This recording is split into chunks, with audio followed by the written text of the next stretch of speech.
আজকে কি রান্না করেছো? খেয়ে দে, নিয়ে আমি ওই দাদুর ওই জমিটা আজকে চাষ করব।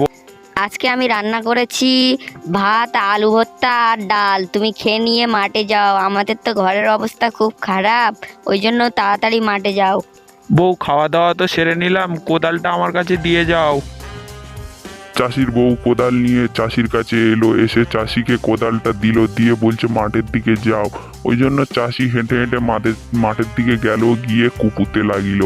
কুপুতে কুপুতে দেখতে পেলো একটা প্রদীপ আছে, ওই প্রদীপটাকে হাতে নিয়ে নিল, নিয়ে ঘষতে ঘষতে দেখছে যে ওর খুলতে একটা জিন বেরিয়ে এসেছে। হা হা হা, আমি 10 বছর পরে মুক্তি পেলাম এই প্রদীপের ভেতর থেকে, তোকে আজকে রে খাবো। তোমাকে আমি মুক্তি করে কি ভুল করেছি? তুমি আমাকে খাবে বলছো কেন?